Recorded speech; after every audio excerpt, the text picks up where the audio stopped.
러시아군은 무려 100만 명 이상의 사상자가 발생합니다. 그래도 버팁니다.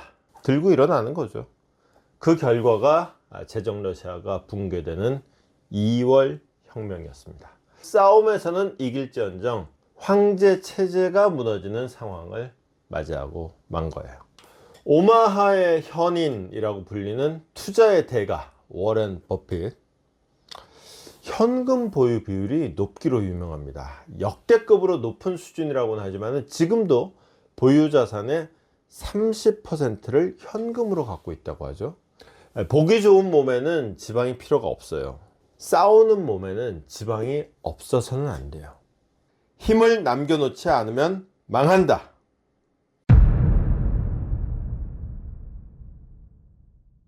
여러분 안녕하십니까. 손자병법 읽어드리는 강상구입니다. 요즘도 우크라이나를 무대로 세계 질서의 판을 바꾸는 협상이 벌어지고 있습니다만, 예전에도 우크라이나는 역사의 물줄기를 바꾸는 싸움의 무대가 되고는 했습니다. 오늘은 제1차 세계대전의 흐름을 바꿨다는 평가를 받는 브루실로프 대공세 이야기를 들려드릴게요. 이게 우크라이나 지도예요. 지금은 우크라이나의 동남쪽이 싸움의 무대인데, 오늘 이야기의 현장은 서쪽 국경 쪽입니다.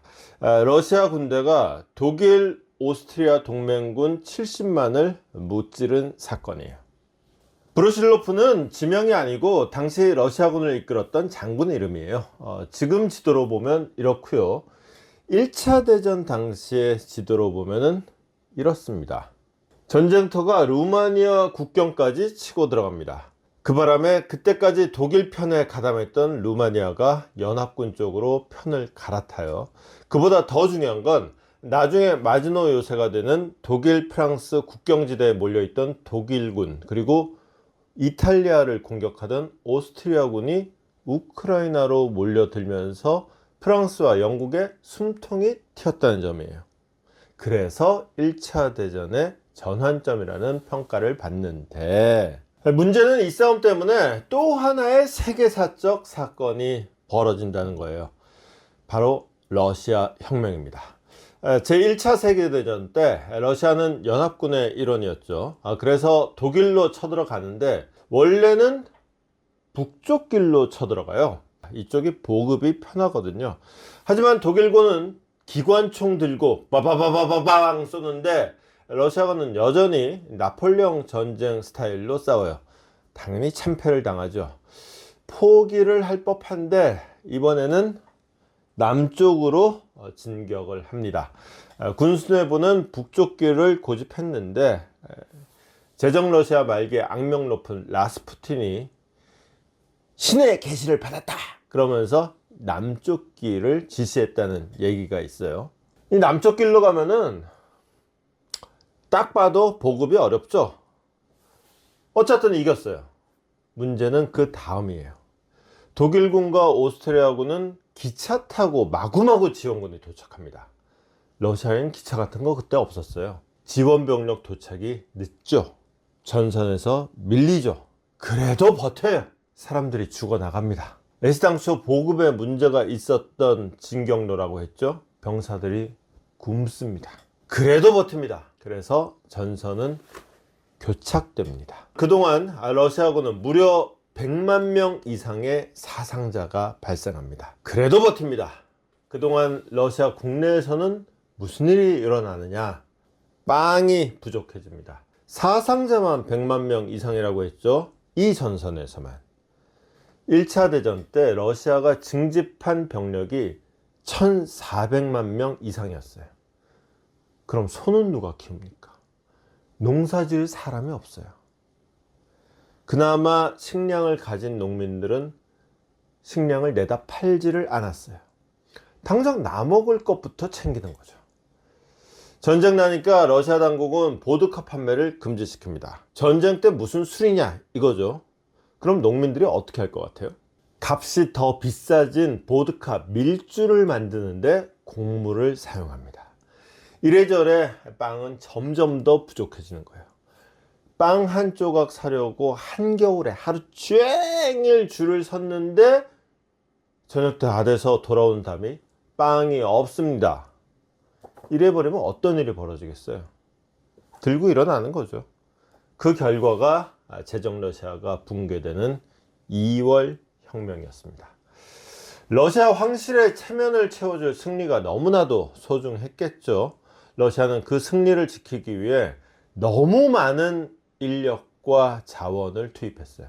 그래서 싸움에서는 이길지언정 황제 체제가 무너지는 상황을 맞이하고 만 거예요. 손자병법에 이런 구절이 있습니다. 병참이 없으면 군대는 망한다.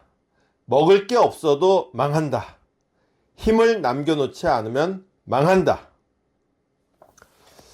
월급쟁이가 세계 14위의 재벌로 도약했던 STX 기억하세요? STX 창업주는 쌍용의 월급쟁이로 입사해서 쌍용중공업의 회계 책임자가 됐던 인물이에요. 외환위기 때 회사가 법정 관리에 들어가니까 돈 끌어모아서 본인이 회사를 사버렸어요. 일단 여기서부터 빚이죠. 그리고는 조선회사와 해원회사를 사들입니다. 물론 이것도 빚이에요. 그러고도 조선과 관련된 계열사들을 계속 사들입니다.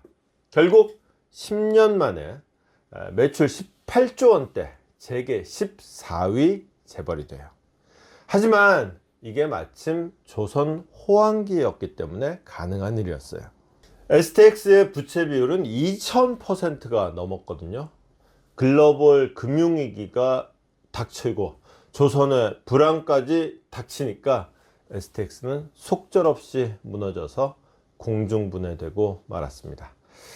진짜 인류라는 사람들은 어떻게 하는지 한번 볼까요? 오마하의 현인이라고 불리는 투자의 대가 워렌 버핏. 현금 보유 비율이 높기로 유명합니다. 역대급으로 높은 수준이라고는 하지만 지금도 보유 자산의 30%를 현금으로 갖고 있다고 하죠. 우리 돈으로 470조 원이에요. 현금을 갖고 있어야 위기에 대응할 수 있고 나아가 위기에 휘청이는 기업을 싼 값에 살 수 있기 때문이라는 건데, 실제로 STX를 망하게 했던 바로 그 글로벌 금융위기 때 워렌 버핏의 버크셔 해서웨이는 싼 값에 다른 기업의 주식을 사들입니다. 우리가 멋진 몸이라고 하는 것은 대개 이런 거죠. 체지방률 5% 미만이에요. 그런데 격투기 선수들의 몸은 어떤가요? 체지방률 10%가 넘는 경우가 많아요. 지방이 근육의 에너지원이 되기 때문이에요. 보기 좋은 몸에는 지방이 필요가 없어요. 싸우는 몸에는 지방이 없어서는 안 돼요. 체지방률이라는 것은 흡수한 에너지 중에서 쓰지 않고 몸 안에 남겨두는 거죠. 몸을 쓰려면은 남겨두는 힘이 있어야 한다는 뜻 아닐까요? 어쩌면 1차 세계대전에 임할 때의 제정 러시아도 또 10년 만에 세계 14위까지 올랐던 STX도 보이는 것에만 집중하다가 정작 몸을 망쳤던 게 아닌가 싶습니다.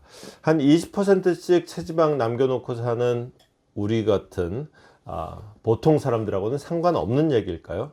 과연 나는 실속 없이 남들 눈만 의식하지는 않았는지, 그거는 각자가 가슴에 손을 얹고 생각해 볼 문제입니다. 오늘은 힘을 남겨놓지 않으면 망한다는 손자병법 구절을 함께 읽어봤습니다. 끝까지 영상 함께 해주신 분들 고맙습니다. 염치 없지만 구독, 좋아요도 꼭 부탁드립니다. 저는 돈 내고 봐도 아깝지 않을 영상으로 보답하겠습니다. 고맙습니다.